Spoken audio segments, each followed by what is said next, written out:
Bismillahirrahmanirrahim. Assalamualaikum warahmatullahi wabarakatuh. Waalaikumsalam. Allahumma sholli ala Sayyidina Muhammad ala Sayyidina Muhammad. Alhamdulillah kita berjumpa lagi hari ini, hari Jumat tanggal 24 Syawal 1445 Hijriah atau tanggal 3 Mei 2024. Kita jumpa lagi dalam acara renungan di bawah naungan Al-Qur'an edisi tanya jawab.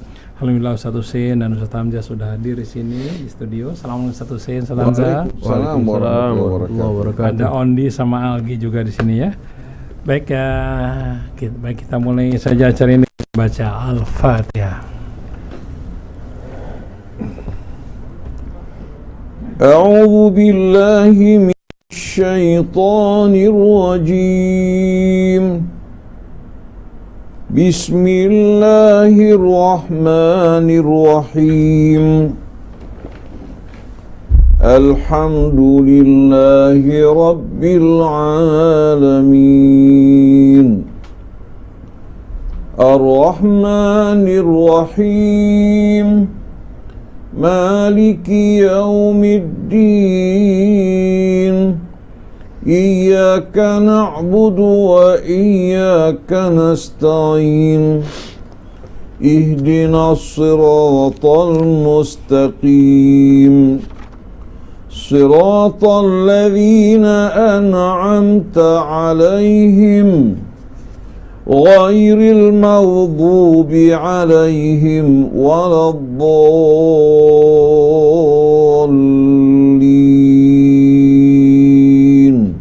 Amin. Alhamdulillah kita sudah membaca Al-Fatihah. Mudah-mudahan jawaban-jawaban yang diberikan dapat benar-benar jawaban yang sesuai dengan keridhaan Allah. Baik, silakan yang mau ngirim jawaban, kami tunggu di 0811199970. Ini sudah pertanyaan dari seorang ibu, tidak disebut namanya. Assalamualaikum Ustaz Hussein dan Ustaz Hamzah. Waalaikumsalam. Anak saya bekerja di sebuah perusahaan besar yang menghimpun dan memasarkan produk-produk home care dan lain-lain yang katanya terindikasi punya afiliasi dengan Israel. Produk-produk yang disarankan untuk tidak dibeli marak tersebar di media sosial sehingga penjualan produk-produknya menurun. Beberapa karyawan sudah terkena PHK. Pertanyaan kami, bagaimana anak saya menyikapi ini? Apakah keluar saja atau apakah hasil uangnya halal?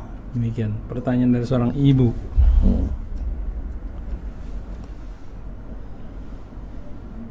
Bismillahirrahmanirrahim. Alhamdulillahi rabbil alamin. Allahumma salli ala Muhammadin wa ali Muhammad. Assalamualaikum ya Rasulullah. Assalamu alayna wa ala ibadillahi salihin. Wassalamualaikum ayyuhal ikhwatul mu'minun wal akhwatul mu'minat wa rahmatullah wa barakatuh. Rabbana zidna ilman wa alhiqna bis salihin. Amma ba'du. Menjawab pertanyaan ibu kita bahwa anaknya bekerja di perusahaan yang berafiliasi kepada Zionis. Allah Subhanahu wa ta'ala menganugerahkan kita nikmat yang tak terhingga. Dia pencipta kita, Dia mengasuh kita, memberikan kita akal, mengajarkan kita ilmu, hingga kita memiliki potensi yang kita miliki saat ini. Lalu Allah Subhanahu wa ta'ala perintahkan kita untuk mengabdikan hidup kita kepada Allah dengan bersyukur kepadanya, mengikuti petunjuknya, dan juga kita menyerahkan wala kita, loyalitas kita kepada Allah, kepada Rasulnya, dan orang-orang yang beriman. Seharusnya kita sebagai seorang muslim dalam kehidupan kita ini betul-betul harus sejalan dengan tuntunan Allah. Kecondongan kita dalam bidang seni pun merupakan hal yang harusnya sejalan dengan keridhaan Allah dan petunjuknya. Oleh karena itu, seni-seni yang bertentangan dengan petunjuk Allah, dengan keridhaannya, kita wajib untuk menjauhi. Begitu juga pekerjaan. Kita diperintahkan untuk memilih pekerjaan yang sesuai dengan keridhaan Allah dan petunjuknya. Kalau kita bekerja di satu pekerjaan kita tahu tempat bekerja tersebut merupakan tempat bekerja ya, yang menghasilkan hasil dan keuntungan yang digunakan untuk memerangi saudara kita sesama kaum muslimin. Maka dengan sendirinya kita ikut berkontribusi dan memiliki andil dalam menyakiti saudara kita sesama kaum muslimin. Oleh karena itu hendaklah kita sebagai seorang muslim, sebagai ungkapan syukur kita yang telah menganugerahkan nikmat yang begitu besar, termasuk diantaranya ilmu ya, yang membuat kita dapat bekerja, hendaklah tempatkan di tempat yang diridhai Allah. Oleh karena itu seharusnya anak ibu keluar dari tempat semacam ini memilih pekerjaan yang sesuai dengan keridhaan Allah sebagai ungkapan syukur kita kepadanya. Dan ibu tidak perlu khawatir dan takut. Yang memberikan rezeki Allah. Dan Allah Subhanahu wa ta'ala berjanji untuk menganugerahkan rezekinya, membuka pintu keluasan bagi orang yang bertakwa pada Allah. Jadi jangan kita gantungkan hidup kita kepada makhluk, kepada tempat kita bekerja, yang membuat hubungan kita lama-kelamaan semakin jauh dari Allah, pada akhirnya akan terputus. Malah kita terikat dengan ikatan-ikatan yang akan membuat kita wal'iyadzubillah berada dalam kemurkaan Allah. Maka jangan ragu-ragu, ibu ya, beritahukan anak bahwa rizki Allah amat luas. Carilah di tempat-tempat yang halal. Di samping Anda akan mendapatkan rizki Anda akan mendapatkan keridhaan Allah yang akan memberkahi kehidupan Anda. Wallahu a'lam. Baik, Ustaz Hamzah mau menambahkan? Baik, pertanyaan selanjutnya dari hamba Allah. Assalamualaikum Ustaz Hamzah. Waalaikumsalam warahmatullahi wabarakatuh. Ustaz terasil sering mendengungkan bahwa Islam harus bersatu. Apakah mungkin umat Islam dapat bersatu dan apa sebabnya terjadi perpecahan? Kita di sini bersama Ustaz Hamzah insyaallah akan berupaya menerangkan sebab utama terjadinya perpecahan di antara kita kaum muslimin. Dalam surah Al-Imran Allah berfirman, "Inna ad-dina indallahil Islam." Sesungguhnya ad-din yang diterima di sisi Allah dan diakui hanya satu, yaitu al-Islam. Maksud dari kata al-Islam di sini artinya kita berserah diri, tunduk kepada Allah Subhanahu wa ta'ala secara total. Tidak memilih-milih dan memilah-milah.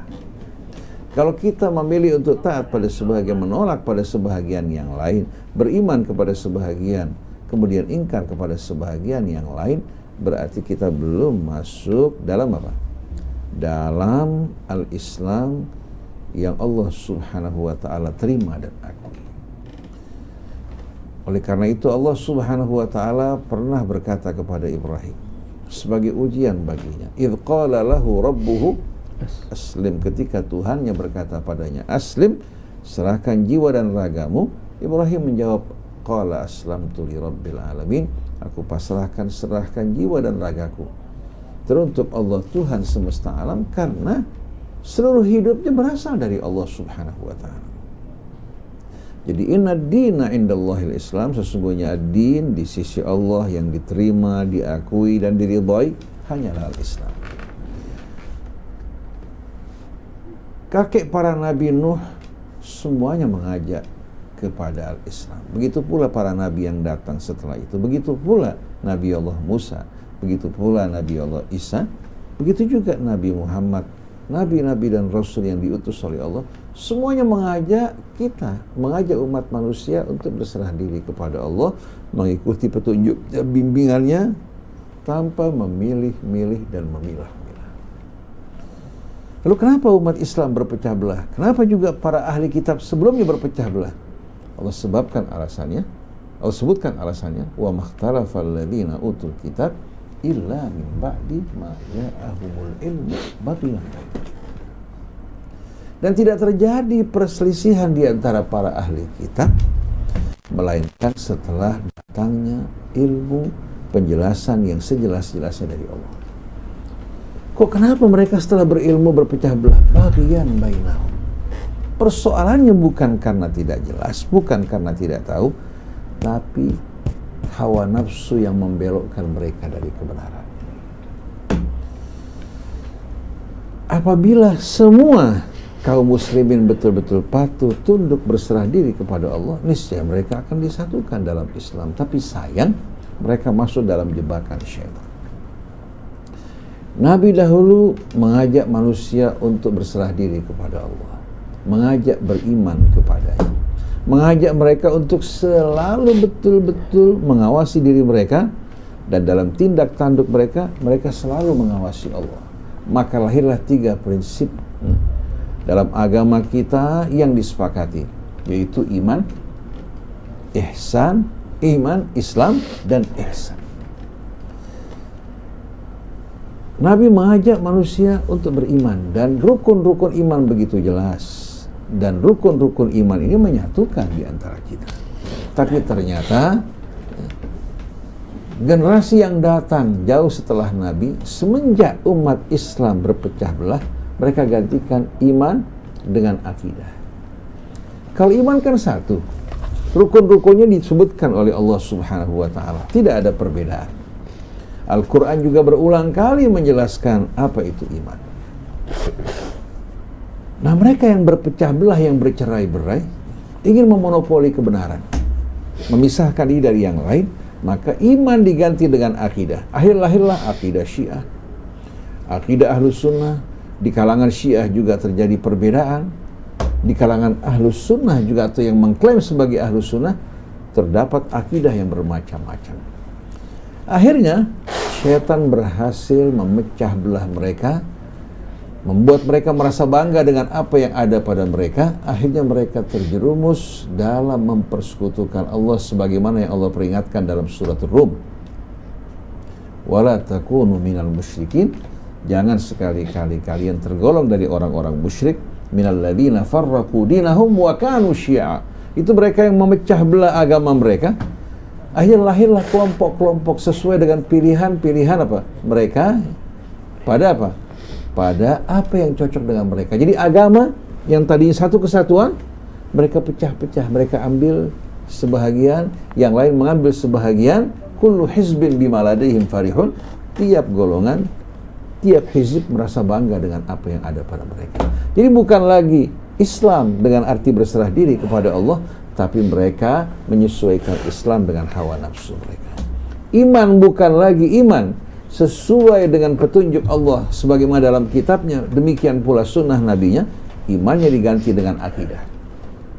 Iman diganti dengan akidah. Sedangkan Islam, ya, yang mereka pecah belah, digantikan dengan madhab.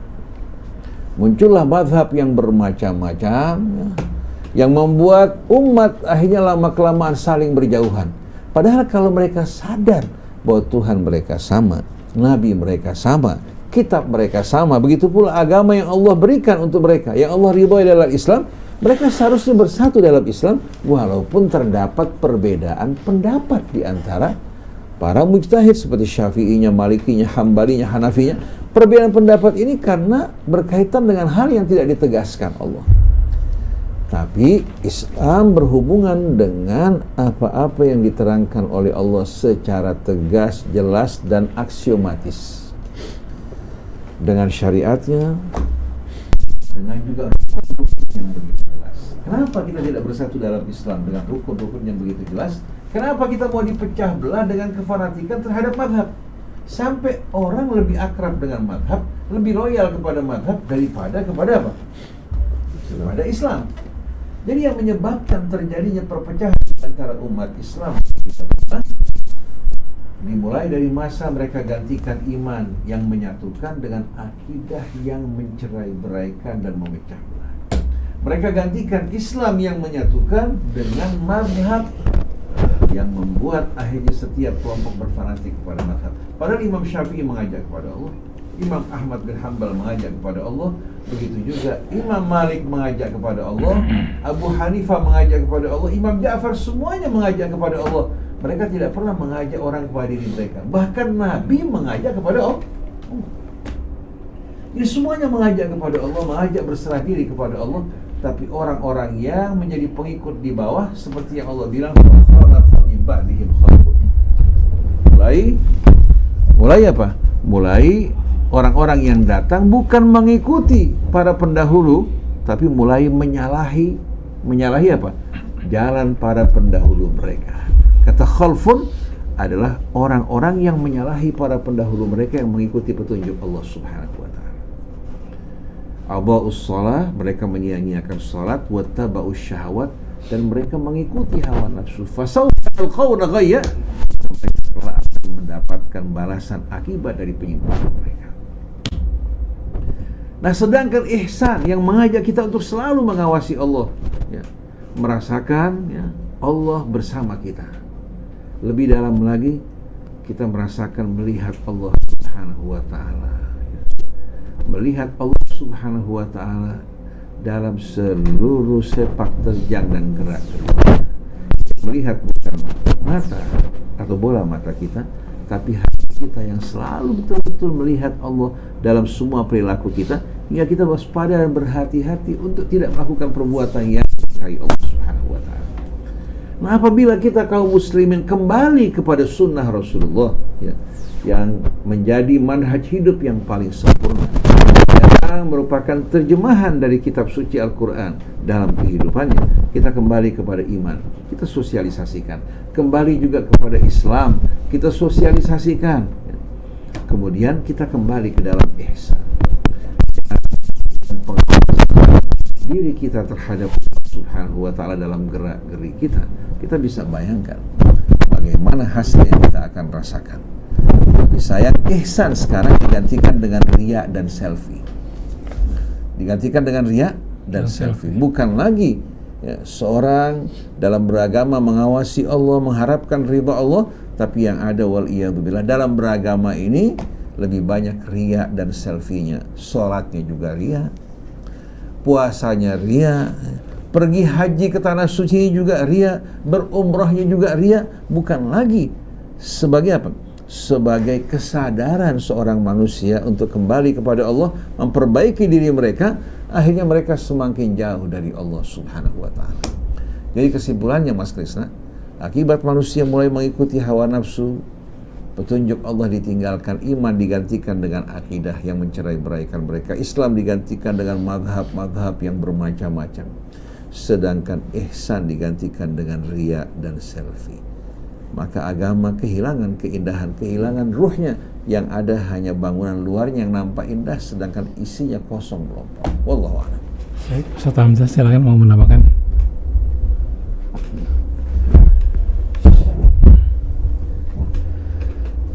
Bismillahirrahmanirrahim. Alhamdulillahirabbil alamin. Allahumma shalli wa sallim ala sayyidina Muhammadin wa ala ali sayyidina Muhammad. Ini pertanyaan, apakah umat Islam bisa dipersatukan? Ini pertanyaan sangat penting dan jawabannya pun lebih penting lagi, ya. Dahulu di awal-awal Ustaz menyerukan persatuan melalui radio Rasil ini untuk Islam yang satu. Ini banyak yang mencemooh gitu, banyak yang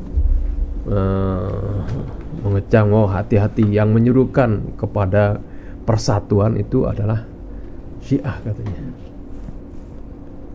Menyerukan kepada persatuan adalah Syiah. Aneh kan seperti itu.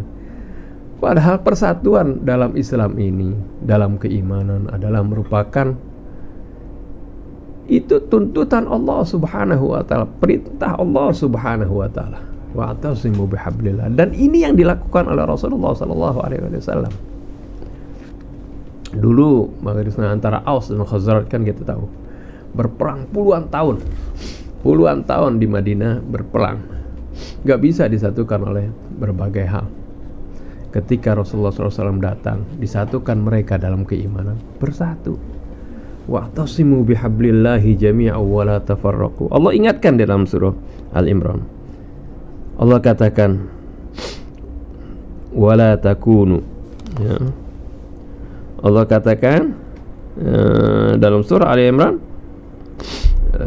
kalladzina tafarraqu wala takunu kalladzina tafarraqu wakhtalafu min ba'di ma ja'atuhumul bayyinah wa ulaika lahum 'adzabun 'adzim. Janganlah kalian menjadi seperti orang-orang yang telah bercerai-berai dan berselisih setelah datang kepada mereka al-bayyinat, penjelasan. Dan sebelumnya Allah ingatkan, ya, bagaimana wadhkuru ni'matallahi 'alaikum id kuntum a'da'an fa'alafa baina qulubikum fa asbahtum bi ni'matihi ikhwana. Ingatlah tatkala dulu asalnya kalian bermusuh-musuhan, lalu Allah persatukan di antara hati kalian, fa asbahtum bi ni'matihi ikhwana, lalu kalian menjadi bersaudara dengan nikmat Allah Subhanahu wa taala. Dipersatukannya dengan apa? Yaitu dipersatukannya dengan keimanan. Itu Rasulullah SAW. Jadi Al-Quran sebagai petunjuk, sebagai manhaj, sebagai konsepnya Allah Subhanahu wa taala, sebagai perintah Allah Subhanahu wa taala, Allah sudah terangkan, kemudian dipraktekkan langsung oleh Rasulullah SAW, dan manusia dipersatukan dalam iman dan Islam pada waktu itu. Jadi dasar kalau kita mau mempersatukan umat itu harus kembalinya, dasarnya, prinsipnya itu kepada iman, nah, dan kepada Islam seperti tadi, bukan kepada tadi akidah. Kalau akidah macam-macam, nanti hal-hal kecil dianggap ini bagian akidah. Dilihatin ketika seorang ini golongan saya atau bukan, ada perbedaan nggak? Ketika sholat misalnya kunut nggak dia sholatnya, udah dianggap beda akidahnya. Lihat banyak hal yang memecah belah antara umat Islam karena ada hal-hal yang bukan yang prinsip, beda.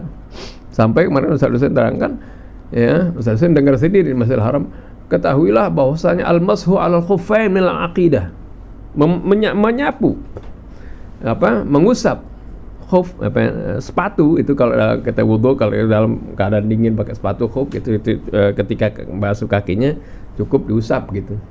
Ini kan ada perbedaan di antara mazhab supaya bagaimana mengkotak. Nah, kalau yang mengakui ini berarti satu akidah, dibilang ini bagian dari akidah.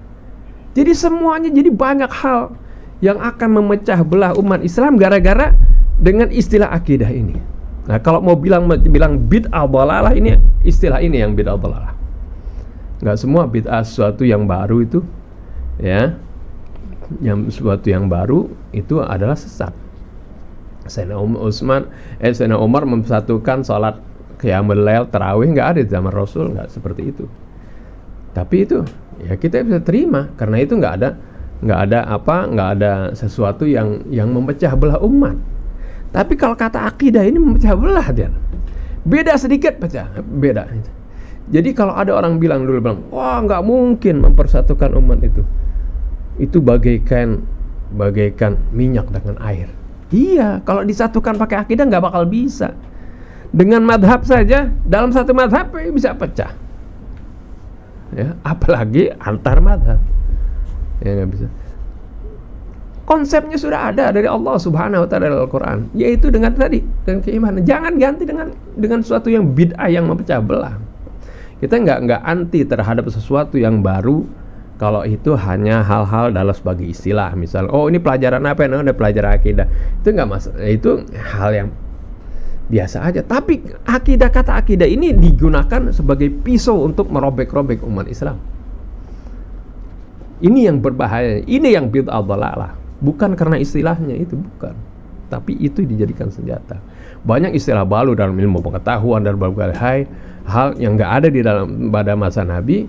Itu hal-hal yang wajar karena itu adalah perkembangan hasanah ilmu pengetahuan yang terus berkembang, nggak masalah. Tapi kalau mengenai hal ini dan merusak, melanggar prinsip yang dibawa oleh Rasulullah dan apa yang dituliskan dalam Al-Quran, ini harus kita tentang. Kalau ini kita mau benar-benar menjadikan, ya, kaum muslimin bersatu, kalau mau kita ini ditolong oleh Allah Subhanahu wa taala. Allah sampai katakan wa kana haqqan 'alaina nasrul mu'minin. Sungguh benar, pasti kami akan tolong kaum mukminin. Mukminin bukan orang yang diganti dengan pakai akidah. Tidak. Allah akan tolong. Jadi kenapa Allah nggak tolong kita? Karena kita bukan, prinsipnya bukan itu. Yang kedua juga tadi Ustaz bilang Islam digantikan dengan madhab. Kita juga bukan anti madhab seperti itu. Itu madhab itu adalah hazanah dari bagaimana pemikiran-pemikiran, pendapat-pendapat dalam memahami agama. Perbedaan pendapat ini hendaknya ya bagi mereka yang memiliki ilmu, yang memiliki kapasitas seperti itu, seperti perbedaan pendapat dalam masalah artinya para ahli, para pakar. Tapi prinsipnya ini yang perlu, ini bisa didiskusikan. Tapi kalau prinsip Islam itu sudah pasti, itu nggak mesti digantikan dengan mazhab ini ya. Seperti halnya juga pada zaman Rasulullah SAW, perbedaan pendapat, perbedaan adat istiadat, perbedaan ada kelompok-kelompok karena dikelompokkan oleh bangsa, oleh kabilah, itu tetap ada zaman Rasulullah, nggak dihapus karena memang secara kodrati Allah ciptakan kita ini beda-beda. Tapi dalam perbedaan ini ya jadikanlah itu sebagai memperkuat satu sama lain, bukan memisahkan satu sama lain. Untuk memperkuat satu sama lain itu harus ada ikatan yang pokok, yang menjadikan landasan hidup, yang menjadikan keyakinan, yang menjadikan ini hujjah bagi kita nanti di yaumil qiyamah, yaitu tadi al-iman, al-Islam. Itu yang harus mempersatukannya. Ketika Rasulullah futuh Mekah, ada orang Ansor, ada panji Ansornya. Ada Aus, ada Khazraj, seperti itu, ada Muhajirin, semuanya ada panji-panji. Rasulullah biarkan itu karena memang setiap orang kan ada kelompok-kelompok, ada orang dari kampung A, ada orang Sunda, ada orang Jawa, ada orang Batak. Itu hal yang lumrah ya. Walau syaa rabbuka la ja'alakum ummatan wahidah. Kalau Allah kehendaki bisa aja kita ini dijadikan satu umat sama semuanya. Kalau Allah kan enggak. Wala yazalu mukhtalifin, akan tetapi mereka selalu berbeda-beda. Memang dalam artinya secara kodrati kita ini diciptakan memiliki bakat, memiliki perbedaan, memiliki kecenderungan masing-masing, memiliki kemampuan, memiliki fashion itu masih kan beda-beda semuanya. Tapi perbedaan ini inilah keanekaragaman yang namanya manusia. Tidak seperti kerbau sama semua seperti itu. Makannya rumput semua. Kalau kita kan beda-beda, tapi perbedaan ini yang kodrati, bukan itu yang prinsip. Tapi yang prinsipnya bagaimana perbedaan ini disatukan pada 3 prinsip tadi yang banyak dilupakan oleh kaum muslimin.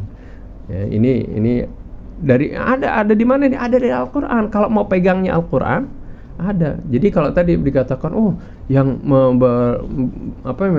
bertujuan mempersatukan umat Islam itu bukan Sunni, itu Syi'i itu katanya. Akan ada di Al-Qur'an. Berarti mereka lebih taat kepada Al-Qur'an dong. Enggak begitu. Kita itu juga semuanya semua kita itu harusnya taat dan patuh kepada Al-Qur'an, karena Al-Qur'an ini adalah pedoman hidup yang akan kita pertanggungjawabkan nanti di hadapan Allah ketika kita disidang oleh Allah Subhanahu wa taala, yang akan memberikan syafaat kita Al-Qur'an. Dilihat perbuatan kita sesuai enggak dengan Al-Qur'an, bukan sesuai dengan kita pulan enggak. Sesuai enggak dengan Al-Qur'an. Gitu. Karena ini adalah kitabullah. Wal waznu yauma idzinil haqq, yang akan menjadi neraca, yang akan menjadi acuan, menjadi pedoman nanti pada saat di yaumil qiyamah adalah al-haq, ini Al-Qur'an. Wallahu a'lam. Terima kasih Pak. Jadi kesimpulan dari apa yang disampaikan Ustaz Hamzah dari sebelumnya, bahwa sebetulnya kata akidah ini merupakan bid'ah. Bahkan bukan sembarangan bid'ah, tapi bid'ah bolalah. Yeah. Kenapa Mas Krisna? Karena mustalah syar'i yang Allah berikan adalah iman. Dan kalau kita membuka Al-Quran, ya, kata ain, qaf, dan dal ini satu pun tidak ada yang menunjukkan apa? Yang menunjukkan arti yang kita fahami saat ini berkaitan dengan ideologi. Kita bisa baca umpamanya dalam surat Allah Subhanahu wa taala berfirman, "Walladzina aqadat aymanukum fa'atuhum nasibahum." Begitu juga ya ayyuhalladzina amanu aufu bil uqud wa la ta'zimu uqdatan nikah wahlul uqdatan min lisani walakin yu'akhidhukum bima aqadtumul ayman wa min syarri naffatsati fil uqad. Kita lihat semua ini satu pun tidak ada yang menunjukkan kepada makna yang kita fahami saat ini. Ada keyakinan nggak ada. Oleh karena itu, ya, kata akidah ini yang pada saat ini menimbulkan fitnah, memecah belah, digunakan juga untuk menyerang, digunakan juga untuk membanggakan diri, sebetulnya kata ya yang merupakan satu kata yang berasal dari syaitan tanpa kita sadari. Tujuannya untuk memecah belah kaum muslimin dan menggantikan iman dan nilai-nilai yang begitu jelas dalam Al-Quran digantikan dengan hal-hal yang baru yang tidak berhubungan dengan agama Allah Subhanahu wa ta'ala. Pada zaman dulu orang di saat bertanya tidak mengatakan mahya aqidatuh, bagaimana akidahnya. Sekarang ini justru dijadikan sebagai apa? Sebagai persyaratan oleh sebagian orang untuk diterima masuk dalam kelompoknya, akidahnya harus sesuai. Bukan melihat bagaimana imannya, bagaimana keislamannya kepada Allah Subhanahu wa ta'ala, tapi yang mereka pergunakan sebagai tolak ukur adalah akidah.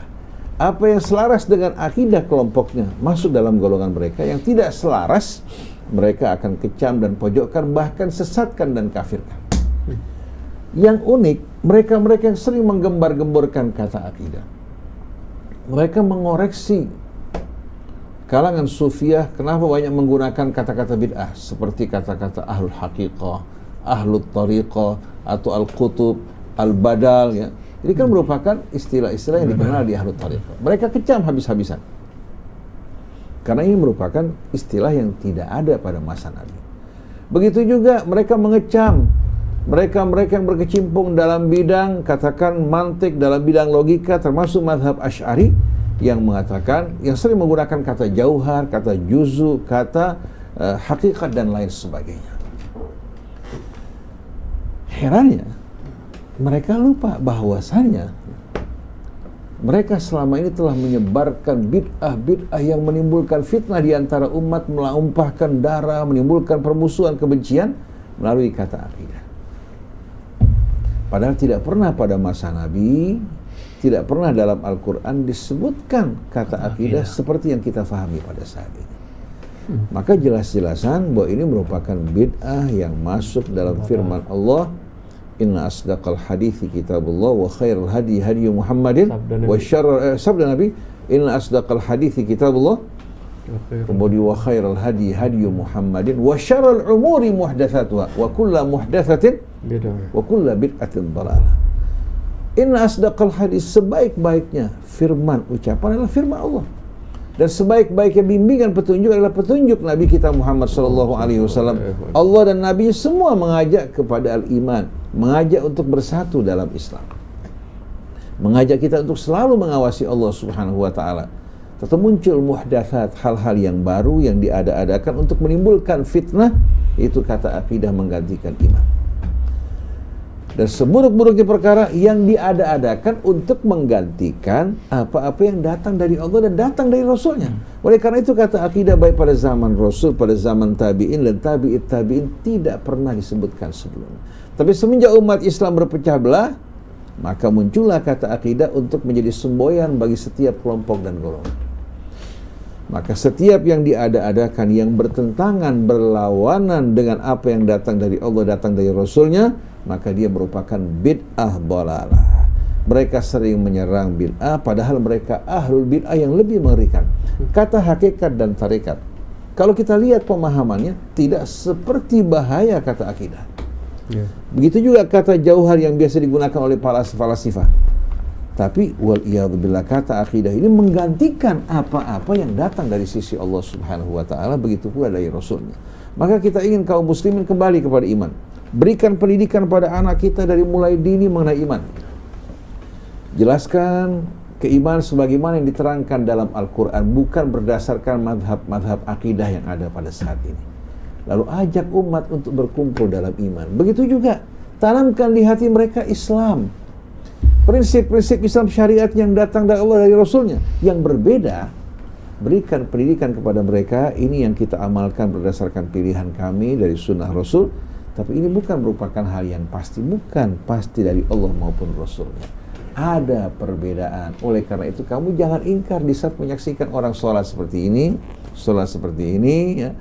Atau katakan dalam bertasyahud, ya, katakan satu menunjukkan jarinya, satu tidak menunjukkan jarinya. Jangan kamu persoalkan. Begitu juga meletakkan tangan. Jadi berikan penjelasan mana yang kembali kepada ijtihad manusia, mana yang kembali kepada syariat yang datang dari Allah. Nah, Islam membimbing kita untuk bersatu dalam prinsip-prinsip yang datang dari Allah. Adapun yang datang dari manusia, kita berlapang dada, ya. Kita betul-betul tidak menjadikan ini sebagai apa? Sebagai sekat dan pemisah di antara sesama kita. Kaum muslimin, karena apa? Tuhan kita sama, Nabi kita sama, kitab suci kita sama, rukun Islam kita sama, rukun iman kita sama. Lalu apa yang membuat kita harus bercerai-berai, berbeda-beda? Hawa nafsu. Mereka ingin memonopoli kebenaran, mereka memonopoli kekuasaan, memonopoli juga keutamaan, hingga mereka berhasil untuk memboyong orang lain bernaung di bawah naungan mereka dengan kampanye, ya, propaganda yang palsu, lalu memojokkan orang-orang di luar mereka. Ini yang sering kita dengar, tahdzir. Seperti mereka mengatakan hati-hati terhadap radio Rasil dan lain sebagainya, bukan karena mereka mengkritisi kebenaran secara objektif, tapi mereka khawatir kalau mereka ditinggalkan oleh umat. Dan tidak lama lagi umat akan meninggalkan mereka, orang-orang yang suka menyebar fitnah, menyebarkan ketakutan, menyebarkan kebencian, dan umat akan terbuka mata mereka, insya Allah, di saat mereka merasakan akibat dan ulah daripada penyebar fitnah ini. Jadi mari kita kembali ke dalam iman, ke dalam Islam, ke dalam ihsan. Bidik anak kita dari mulai dan jangan tanamkan kefanatikan kepada apa? Doktrin-doktrin akidah yang tidak akan memasukkan kita ke dalam Islam, malah akan mengeluarkan kita dari barisan kaum muslim. Siapa yang mengikuti bid'ah, jelas-jelasan wa kullu bid'atin dhalalah wa kullu dhalalatin finnar, sebagaimana yang sering mereka ucapkan. Maka mari bersama-sama kita kembali ke dalam haribaan iman Islam dan ihsan sebagaimana yang dicontohkan oleh Nabi kita Muhammad sallallahu alaihi wasallam. Wallahu a'lam. Baik, ada telepon dari Vivi Lutfia, silakan. Mas Algi, tolong diangkat dari Ibu Vivi. Halo. Assalamualaikum warahmatullahi wabarakatuh. Halo, assalamualaikum Bu Vivi. Waalaikumsalam. Ya, silakan Bu Ustaz Vivi. Krisna sehat ya? Sehat, alhamdulillah. Ustaz Hussein. Sama-sama Ibu Alhamdulillah. Vivi, silakan. Dan semuanya minal aidin wal faizin. Minal aidin. Minal aidin wal Sama-sama. faizin. Taqabbalallah. Taqabbalallahu minna wa minkum. Taqabbal ya karim. Amin insyaallah. Yang pertama, perbedaan itu pasti ada, Ustadz. Nggak usah diurusin deh, Ustadz. Capek, Ustadz. Bener deh. Soalnya antara Syiah dengan Sunni itu sudah berakar dari negara-negara yang memang melawan Iran. Udah itu aja, Ustadz. Jadi percuma, Ustadz. Tapi dalam artian kita wajib berusaha, bertawakal penuh kepada Allah Subhanahu wa taala atas hasil usaha kita. Karena saya mengapa saya berbicara seperti ini? Karena saya menjadi korbannya. Sama seperti Ustadz Hussein dan Radio Rasil, dituduh Syiah. Sampai anak saya tidak jadi menikah, Ustadz. Karena saya dituduh, oh jangan, orang tuanya orang Syiah. Jadi nggak usah masuk ke situ. Yang lebih kasihannya lagi, Ustadz, saya bukan curhat, tapi hanya memberikan pencerahan kepada yang lain, bahwa kebenaran itu pasti ditunjukkan kepada Allah, dari Allah Subhanahu wa taala kepada kita. Yang lebih kasihannya lagi, sampai saat saya berbicara, anaknya itu belum mendapatkan jodoh dan masih tetap menggoda anak saya. Tapi anak saya alhamdulillah sudah mempunyai suami dan sudah ada anaknya. Jadi itu aja, itu yang pertama Ustadz. Jadi mau perbedaan kayak bagaimana, kita serahin pada Allah Ustadz. Yang penting kita di jalan Allah Subhanahu wa Ta'ala, dan insya Allah Allah redho kepada kita. Amin. Saya senang sekali mempunyai Radio Rasil yang semua insya Allah hatinya bertuju pada Allah Subhanahu wa Ta'ala dengan jalannya masing-masing ya Ustadz ya. Yang kedua Ustadz, saya punya teman Ustadz. Teman saya itu dulunya menikah dengan orang Hindu, kebetulan Hindu atau Buddha gitu, dari Bali. Nah setelah itu dia menikah, dia masuk Islam Ustadz. Teman saya perempuan, yang lakinya itu oke, persyaratannya apa kalau saya mau ngawinin kamu? Oh mak, masuk Islam dulu. Udah masuk Islam. Setelah berjalan dan mungkin nggak tahu dia udah sudah punya anak dulu atau belum, dia pindah lagi ke agamanya, dia balik lagi ke agamanya. Yang menjadi pertanyaan saya Ustadz, anaknya ini sekarang mau menikah dan dia perlukah dia wali hakim karena bapaknya pada saat sekarang sudah berpindah agama dan sudah cerai sama ibunya, udah cerai. Nah ini dua-duanya anaknya perempuan nih Ustadz, yang sekarang nih dia mau nikah. Waktu kemarin saya ada perdebatan sedikit sama dia, tapi karena saya takut salah, saya bilang kalau nggak salah sih kalau memang ada bapaknya, ya bapaknya yang harus menikahkan, meskipun bapaknya sekarang sudah di lain agama. Tapi saya takut, saya punya pendapat ini salah. Saya minta pencerahan dari Ustadz Hussein. Mudah-mudahan teman saya ini juga mendengarkan radio yang sama. Itu aja Ustadz Hussein. Baik Ibu Vivi. Iya. Terima Ya, kasih. jadi itu aja pokoknya. Sama-sama Bu Vivi. Assalamualaikum Bu Vivi. Waalaikumsalam. Terima kasih banyak. Ustadz Sama-sama Hussein. Bu Vivi ya.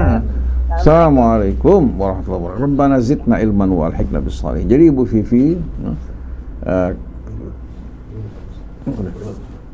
jadi menjawab pertanyaan Ibu Vivi, sebetulnya apa yang kita sampaikan saat ini mengajak umat untuk bersatu dalam iman, Islam dan ihsan, bukan bersatu dalam akidah, dalam madhab ya, maupun dalam riya dan selfie. Karena mustahil kita bisa bersatu dalam akidah.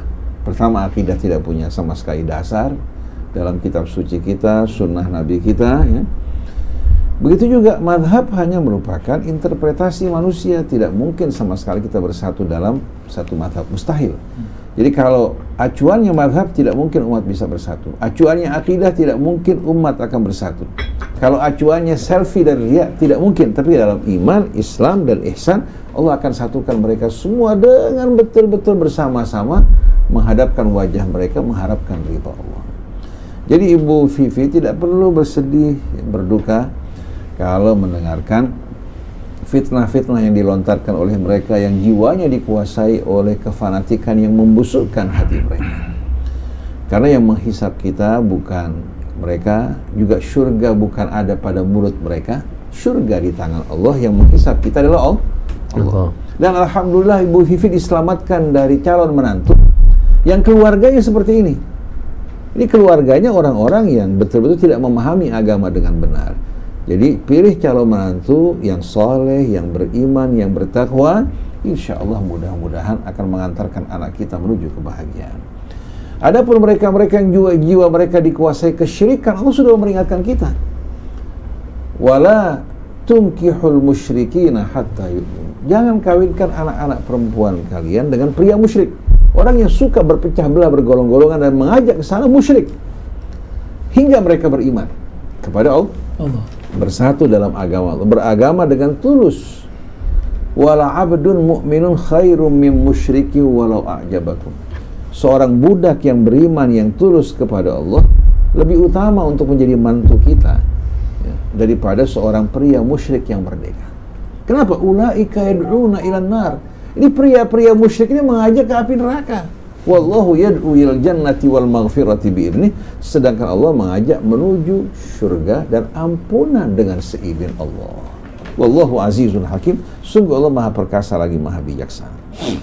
Jadi buat kita isu fitnah ya yang menyerang kita itu merupakan hal yang wajar. Dan itu kecil dibandingkan apa yang dialami Nabi kita Muhammad SAW, para keluarga dan para sahabatnya. Sepanjang 23 tahun Nabi tidak pernah beristirahat. Jadi kalau Nabi menghadapi teror, penyerangan, penganiayaan, dan fitnah yang keji, apalagi kita. Beliau manusia suci, sedangkan kita manusia yang penuh dengan kesalahan dan dosa.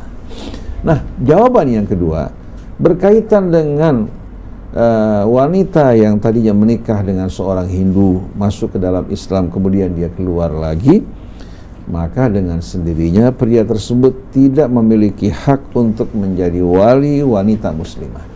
Ini tegas dari Allah dalam surat At-Taubah, wal mu'minun wal mu'minat ba'duhum awliya'u ba'din.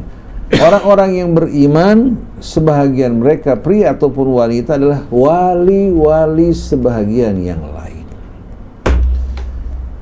Maka orang yang tidak beriman tidak memiliki hak untuk menjadi wali wanita muslimah.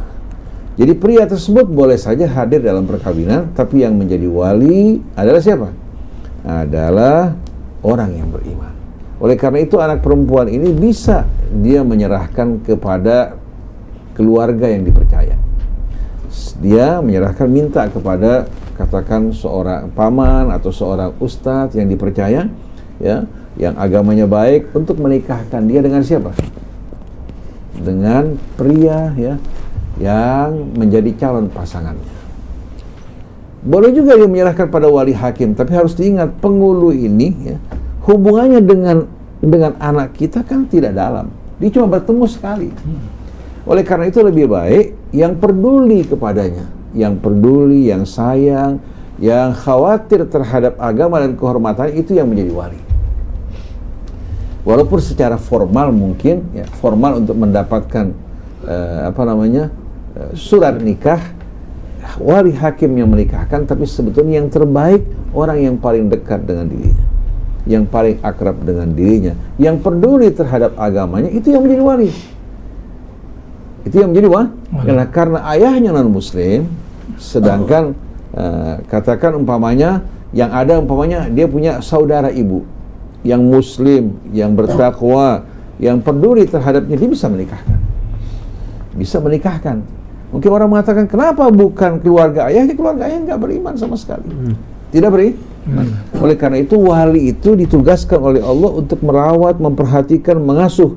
Nah, kalau walinya seorang fasik, ya, fajir, kemudian bisa menjerumuskan anaknya menikah dengan pria yang tidak baik, dia tidak boleh menjadi wali. Tidak boleh menjadi wali, karena berbahaya buat si anak. Kalau si wali tidak menjalankan kewajibannya, malah akan merusak anaknya, dia tidak berhak untuk menjadi wali. Jadi dalam memahami agama itu, fahami maksud dan tujuan dari kata wali. Dari kata wali. Dan Allah berfirman, wal mu'minun wal mu'minat ba'duhum awliya'u ba'din. Orang yang beriman, sebahagian mereka menjadi wali sebahagian yang lain. Jadi secara formal silahkan datang ke KUA untuk menikah di bawah wali hakim, tapi lebih baik lagi kalau dinikahkan dengan orang yang benar-benar peduli kepadanya, mengatakan saya nikahkan kemenakan saya atau saudari saya dengan Anda, ya, sesuai dengan mahar yang disepakati. Jadi betul-betul penyerahan datang dari orang yang peduli, yang bertanggung jawab dan prihatin terhadapnya. Saya pernah menikahkan seorang wanita dengan seorang pria muslim. Wanitanya muslimah, tapi ayahnya non muslim. Ayahnya non muslim. Tapi saudara laki-lakinya muslim. Ayahnya hadir dalam pernikahan, tapi dia tidak menjadi wali. Yang menjadi wali saudaranya yang muslim. Jadi betul-betul ini bukan sekali-kali menggambarkan kefanatikan buta, tapi tujuannya untuk menjaga iman Islam kita, bukan menjaga akidah. Menjaga iman dan Islam kita kepada Allah. Kalau akidah nggak ada hubungan dengan agama sama sekali. Insya Allah nanti kita akan membacakan tulisan para ulama di seputar akidah ini dengan bukti-buktinya, ya, dalam bahasa Arab yang kita terjemahkan untuk meyakinkan bahwa akidah ini tidak dikenal pada masa Rasul, pada masa sahabat, masa tabi'in, maupun salaf soleh yang terpercaya, munculnya semenjak umat Islam berpecah belah. Wallahu a'lam. Ustaz Anzam menambahkan, silakan.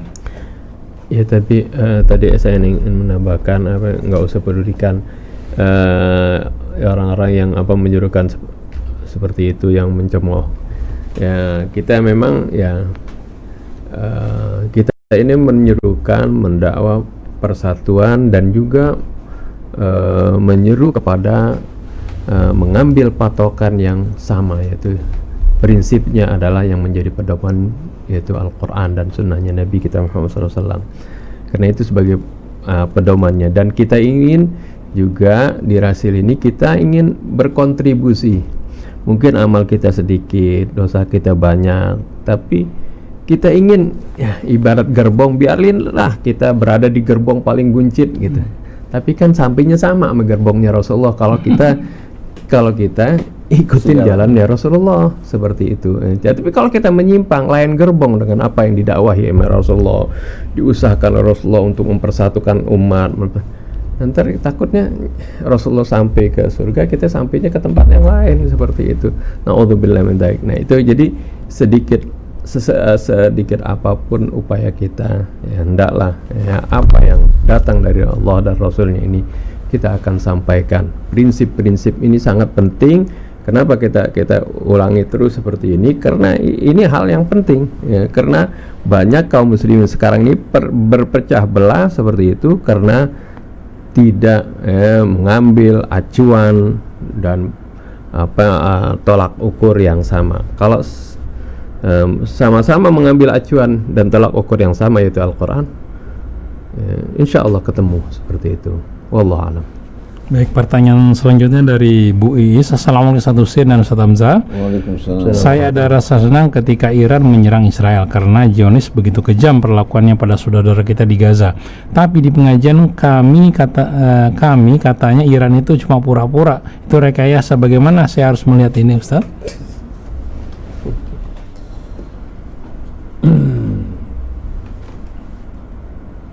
Hal ini sebetulnya bukan merupakan hal yang baru ya. Sudah lama kita lihat sumber-sumbernya dari mereka yang berafiliasi ke Saudi Arabia. Kita tahu bahwa negara-negara Arab, baik itu Emirat Arab, Saudi Arabia, mereka sudah ingin berdamai dengan Zionis, bahkan sudah melakukan normalisasi hubungan. Mereka ingin betul-betul tidak lagi ada gesekan antara mereka dan Zionis karena mereka tertarik ya. Dengan apa? Dengan berbagai macam tawaran dengan pendekatan tersebut. Mereka ingin betul-betul aman, damai, menikmati kekuasaan mereka ya. Dan tidak lagi berbicara mengenai agama. Hingga tokoh-tokoh mereka mengatakan, kita minta Netanyahu untuk menghabisi Palestina. Ketika Palestina diserang atau Gaza diserang, coba perhatikan, ada nggak negara Arab seperti Emirat Arab, Saudi Arabia, atau bahkan Mesir yang memberikan bantuan? Malah menghalang-halangi masuknya bantuan ke sana. Padahal kalau mereka semuanya memberikan bantuan, Israel dengan gampang akan dilenyapkan. Tapi karena junjungan Israel sama junjungan mereka sama, itu Amerika atau Zionis di belakangnya, mana mungkin mereka membela saudara mereka kaum muslimin. Nah, ketika Iran melakukan serangan, subhanallah, bukan mereka berbahagia ya, karena mereka tidak berdaya, malah mereka berusaha menangkal rudal yang dilepaskan oleh Iran.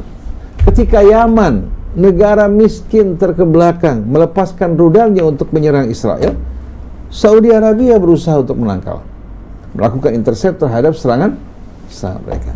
Jadi ucapan mereka ini sudah menutupi rasa malu mereka, menutupi wajah mereka yang busuk. Mereka sudah tidak memberikan dukungan bantuan kepada saudara mereka di Palestina, lalu mereka malu melihat Indonesia membangun rumah sakit di Gaza. Lalu rencananya akan membangun rumah sakit ibu dan anak di Gaza. Aktif memberikan sumbangan, bahkan mengirimkan orang dari Indonesia, mereka kirimkan orang untuk membantu ya. Alhamdulillah, rombongan-rombongan Mercy bersama WHO masuk untuk memberikan bantuan ke sana. Sedangkan mereka negara Emirat Arab ya, Saudi Arabia tidak berbuat apa-apa. Paling mereka memberikan sumbangan ala kadarnya untuk menutupi rasa malu mereka. Lalu mereka melihat Iran ini sebagai apa? Sebagai momok dan duri dalam hati mereka, mempermalukan mereka, membuat mereka juga khawatir, terancam kalau sampai pecah peperangan dalam arena yang lebih luas, mereka akan menjadi apa? Sasaran. Mereka sedang menikmati kekayaan yang Allah berikan pada mereka dari hasil minyak, tanpa mempedulikan saudara mereka di Gaza yang hidup dalam penderitaan. Kapan mereka memberikan bantuan? Jadi apa yang ibu dengar mengenai berita-berita bahwa Iran bermain mata dengan Israel, sebetulnya yang bermain mata siapa? Siapa yang menahan rudal? Iran. Rudal dari Yaman. Sayangnya umat Islam ini tidak punya, kebanyakan mereka tidak punya rasa keadilan. Mau dipecah belah Syiah Sunnah. Padahal dalam beragama yang bakal menghisap adalah Allah. Yang bakal menghisap Ahlus Sunnah Allah, bukan Syiah. Jadi apapun orang-orang Syiah berbicara tentang mereka gak ada gunanya. Yang menghisap Syiah bukan Ahlus Sunnah tapi Allah Subhanahu wa taala. Surga bukan di mulut Ahlus Sunnah atau di mulut Syiah. Bukan di mulut kita, di tangan Allah Subhanahu wa taala. Maliki yaumiddin. Kita baca Maliki yaumiddin tiap hari tapi enggak paham isinya. Jadi ucapan mereka yang menyebarkan isu berita seperti ini, siapa yang normalisasi hubungan dengan Israel? Siapa yang punya kamar dagang Israel di sana? Dan siapa yang mengirimkan bantuan ke Israel? Emirat Arab setiap hari mereka kirimkan bantuan ke Israel. Begitu pula Saudi Arabia.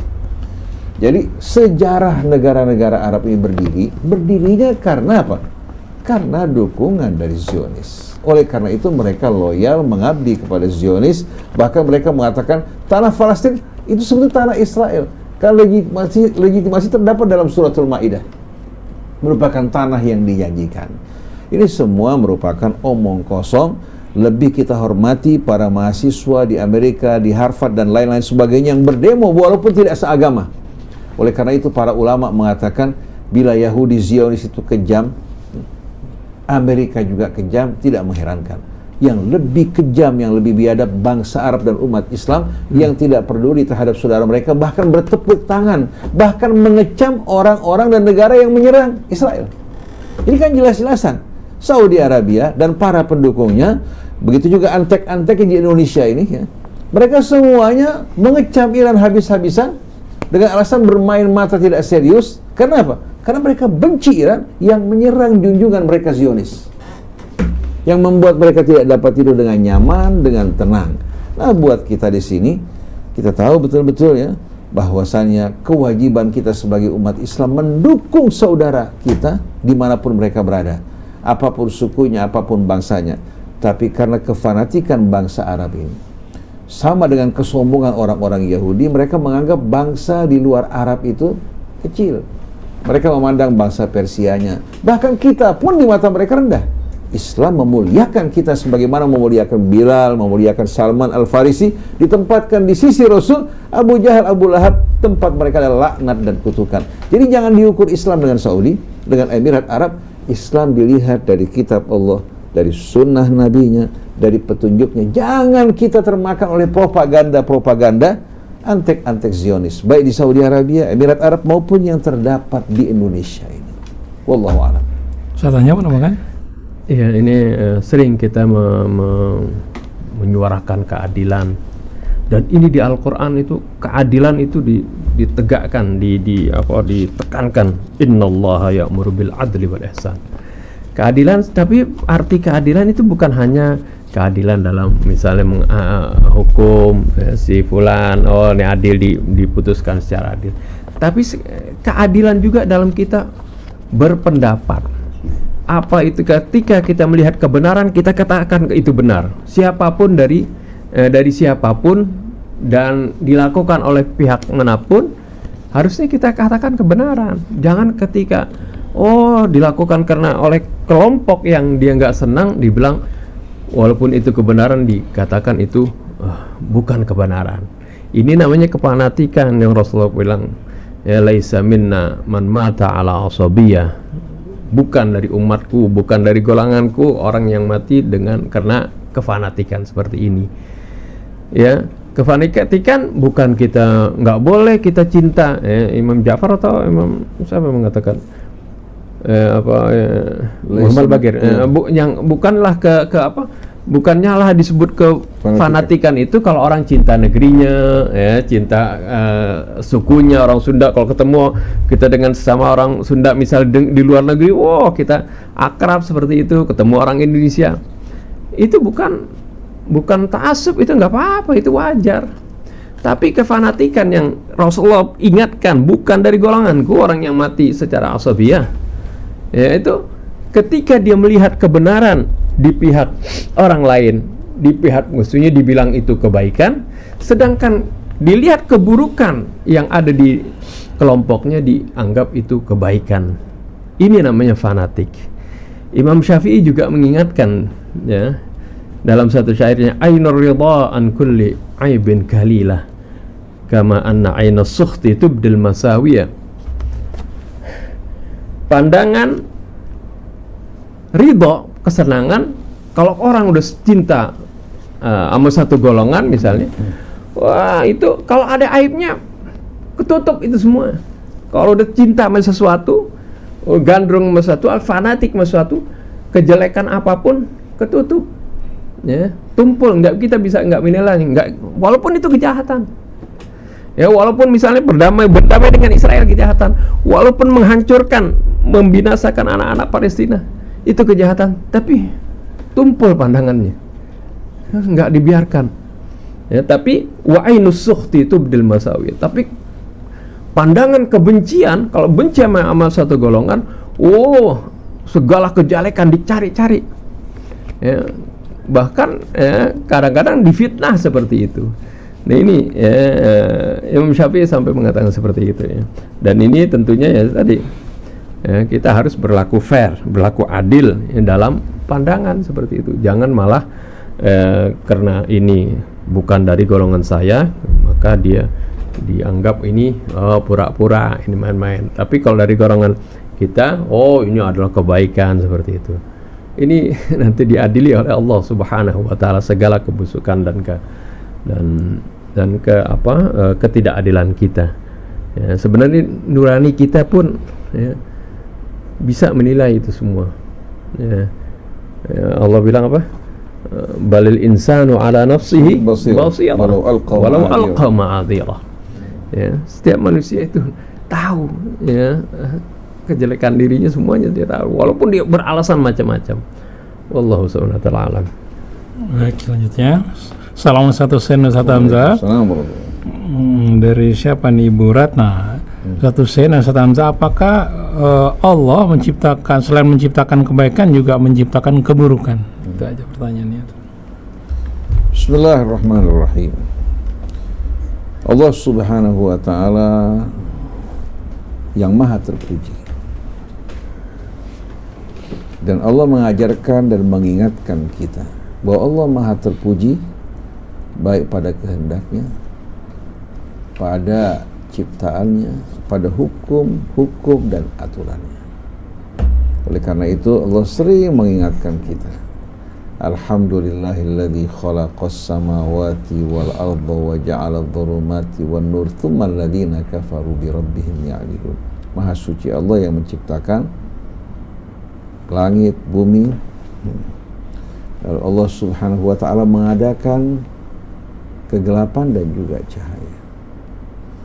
Kemudian orang-orang yang ingkar dan kafir, mereka mempersekutukan Allah dan menyimpang dari kebenaran.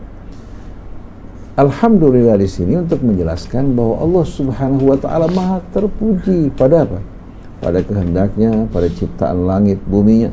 Tidak ada cacat, tidak ada ketidakseimbangan, dan tidak ada keburukan sama sekali. Pada akhir surat Al-Jathiyah, falillahil hamdu rabbis samawati wa rabbil ardi rabbil alamin. Maha terpuji Allah. Puja-puji teruntuk Allah Subhanahu wa ta'ala. Rabbis samawati wa rabbil ardi. Dia penguasa langit yang menciptakannya, menata, mengaturnya. Begitu juga wa rabbil ardi, penguasa, pencipta bumi. Wa rabbil alamin, dan Tuhan semesta alam.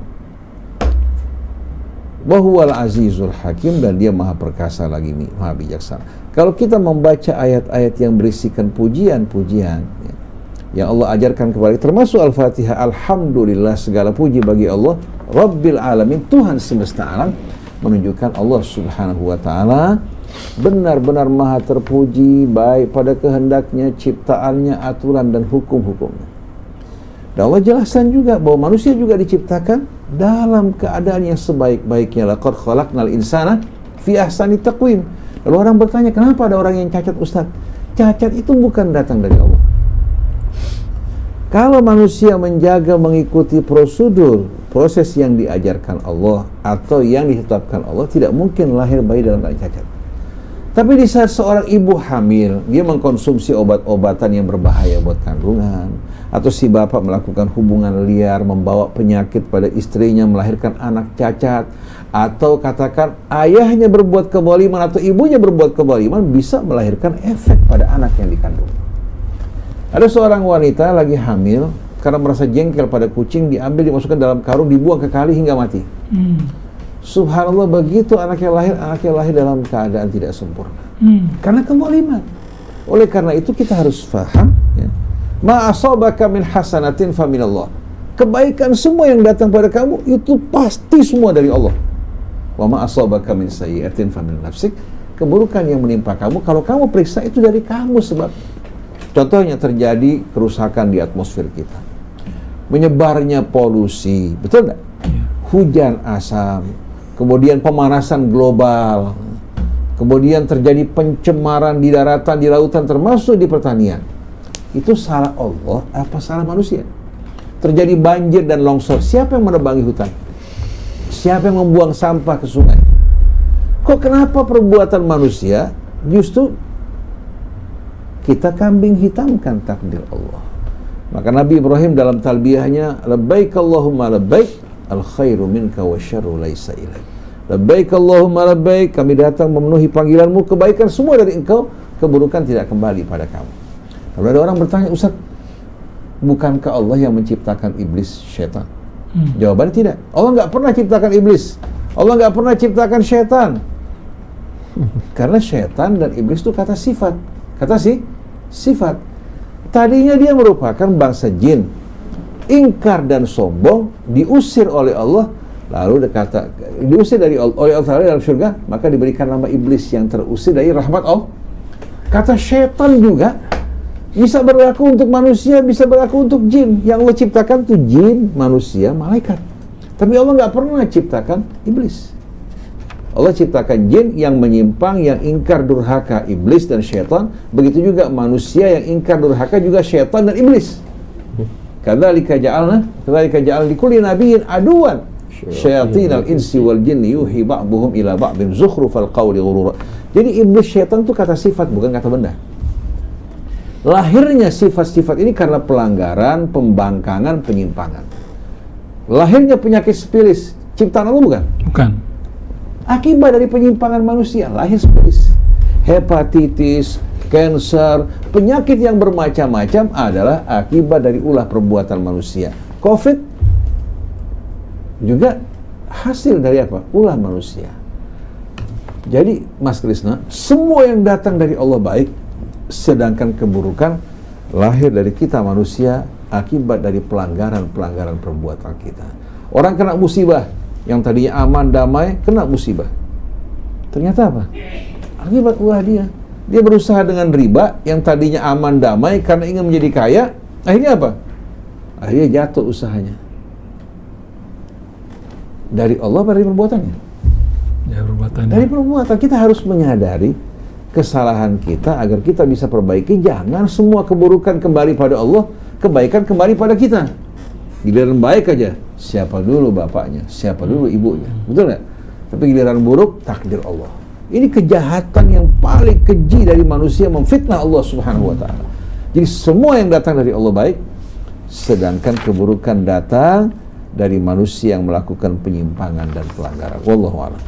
Setelah menambahkan sedikit sering kita bertasbih ya. Subhanallah, subhanallah, kita menyebutkan Allah itu subhanallah, maha suci Allah. Maksudnya orang kadang nggak paham.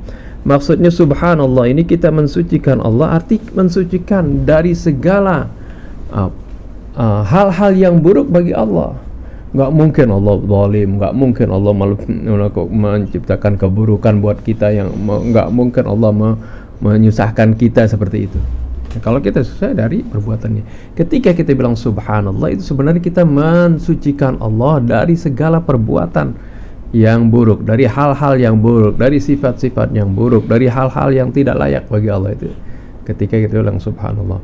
Kalau bilang nuqaddisulak, itu artinya mensucikan juga, artinya kita menetapkan segala sifat-sifat yang baik bagi Allah Subhanahu wa taala. Nah, ini sebenarnya makna subhanallah itu harusnya kita yakini bahwasanya nggak mungkin segala sesuatunya ini yang buruk itu segala sesuatu dari Allah, enggak ya.